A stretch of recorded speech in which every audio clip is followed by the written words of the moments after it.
All right, guys. So to get this segment started here, I want to talk about everything that transpired in episode 14. So that was the Dagon fight, Mei, everything like that. Absolutely, undeniably a good episode. And I think everyone's complaints about the episode or everything that everyone has to say about the animation stems completely from the fact that we got god tier anime fight of the year last week.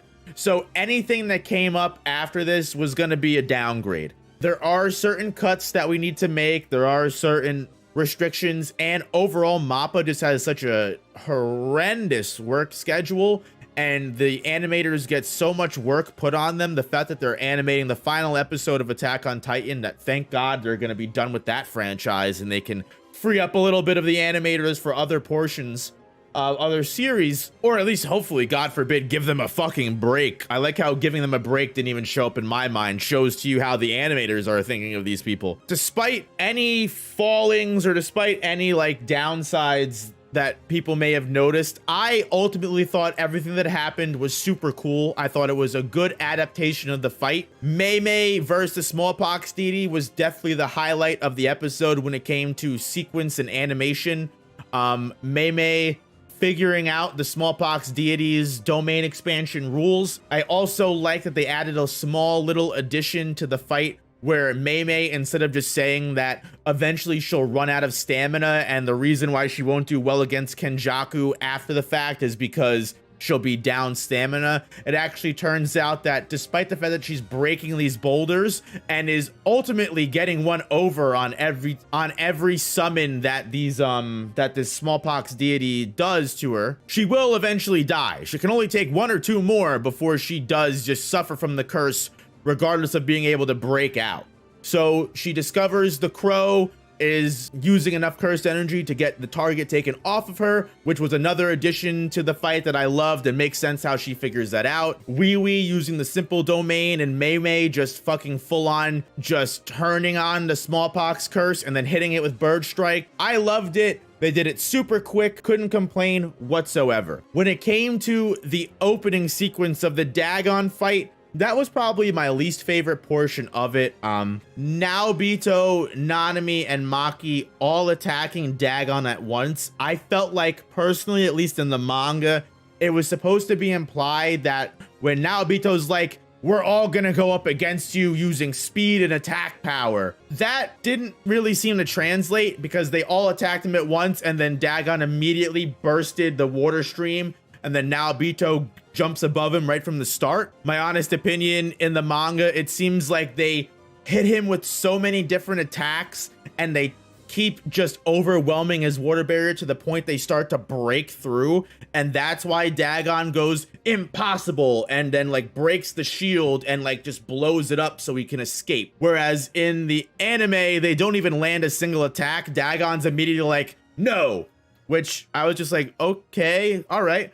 Naobito appears above him, smacks him back down, and is meant to overwhelm him to the point where Dagon says that Naobito's just way too fast. Naobito is just pure on making it. Naobito is just making it to Dagon not be able to do anything. That sentence didn't make sense. Naobito is so damn fast that Dagon literally cannot do anything, is what I was trying to fucking say. And that doesn't really, again, come across in the anime adaptation, in my honest opinion. Like, Naobito hits Dagon 3-4 times, sure, but it doesn't really seem like Dagon's getting blitzed so hard that he can't keep up nor use his water conjuring or attacks. That frankly does not come across, in my honest opinion, which is a downside, but I can overlook it because, in my opinion, the domain expansion aspect of the fight is always the more important part of it, and it comes across much better in the adaptation, in my opinion. The opening portion of the fight was a little wonky. I will never not say that. However, I do fully believe that the domain expansion portion of the fight was done a lot better. I love that they super duper heightened the saturation of everything while inside Dagon's domain. it like really gets across that like it's really trying hard to come across as this paradise, brilliant tropical island where peace and prosperity reigns, and oh, I could relax and have the perfect vacation here. And that's come across by how poppy the colors are and just full on saturated everything is. I thought that was a great addition to the domain visualization. The Shikigami just outright blitzing everybody, taking over Nanami, taking over Maki. I thought that was cool. I thought Naobito's falling blossom emotion was a little weird.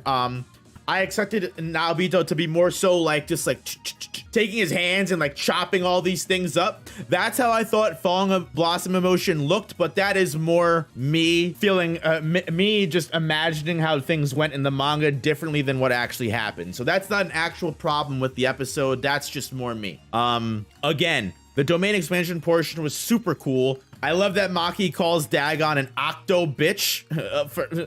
So unnecessary, but so great. Megumi's arrival with the domain expansion, while although a little weird, super duper cool. I love that Megumi holding off Dagon's domain and innate technique was done really well. Nanami has that fucking awesome moment where he comes in and saves Fushiguro from the Shikigami. And in the manga, those Shikigami don't look that fucking huge, but just seeing Nanami Iron Man the fuck out of those like 2-story tall fish was some king shit right there. It goes right from Megumi's theme to Nanami fucking doing cool shit. Some of the narration was missing, some of the explanation in the fight, like when Nanami goes assemble, and like I think it adds more to the fight when it explains that Naobito and Maki had to put their full trust into Nanami, even though they had no idea what the fuck Nanami was calling them all over for. They used their combat experience to realize a leader like Nanami wouldn't steer them wrong, and it was better to abandon the Dagon fight than to continue fighting Dagon. There was a lot of added dialogue to the fight that was cut out that I thought was somewhat important. But again, they had to cut it down for time because they wanted to have the end of the episode be Toji's arrival, which I am super excited to watch Toji break the brakes, literally break the brakes. You heard what I said, off of Dagon next week. And while I think, again, the fight could have been done better, I'm overall happy with this episode. I can't complain. I know when the second segment comes out, and everyone watches this, people are only going to see the first half of me saying what I didn't like, and they'll comment about how I should, you know, care about the animators more, which again, I think the animators need more time to do the work that they do. Like, imagine if they gave this episode an extra week. They could have really done great. And it ultimately comes down to the time constraints they put on these animators. And they still deliver awesome work, the best work that they can. So I'm not calling the episode bad by any means. I'm still happy with how everything's going. The Dagon fight is just a very important fight, very near and dear to a lot of people's hearts. And it's one of those things that, you know what, again, with such with the greatness that was Yuji versus Choso, any episode that came after that was gonna be super hard to beat. I loved Death Swarm. I think the way they introduced Death Swarm was really great. I love the way that the Shikigami were invisible.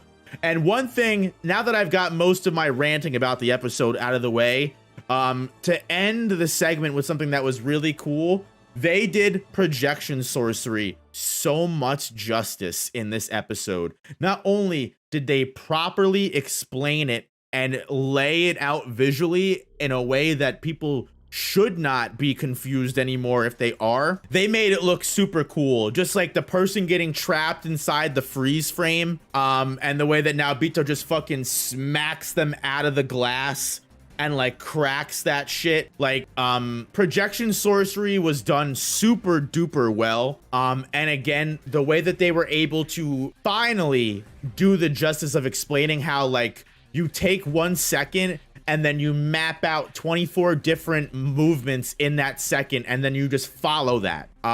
Which in manga form was the hardest thing to get across to a lot of readers. But now with the anime doing a much better explanation, people should be able to understand Projection Sorcery and its greatness a lot more.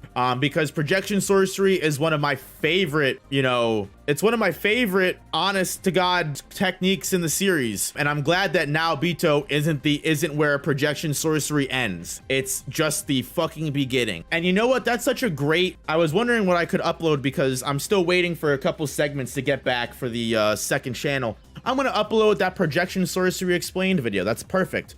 That will go perfect. I don't know what I'm thinking about. I'm gonna do that. One thing this episode did well was hand signs. Yes, it was super cool to see the hand signs, see Dagon continually try to make the domain expansion hand signs, see the smallpox curse do the hand signs.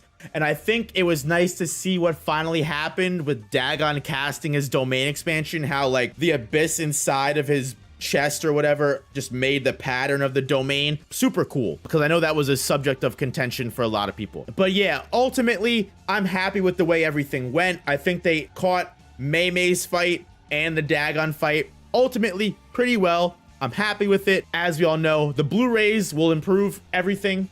Dagon's voice going from the little baby voice to the grown-up fucking monstrous voice was awesome. Buff Cthulhu looked really cool. Toji's entrance was savage, and I cannot wait to see how Mappa does the Toji Rampage next episode, because Lord knows it's gonna be a doozy. And we may even see Sukuna next episode, guys. Don't forget that. We may even see Sukuna chop up the little fucking Ghetto's daughters. So good things could happen.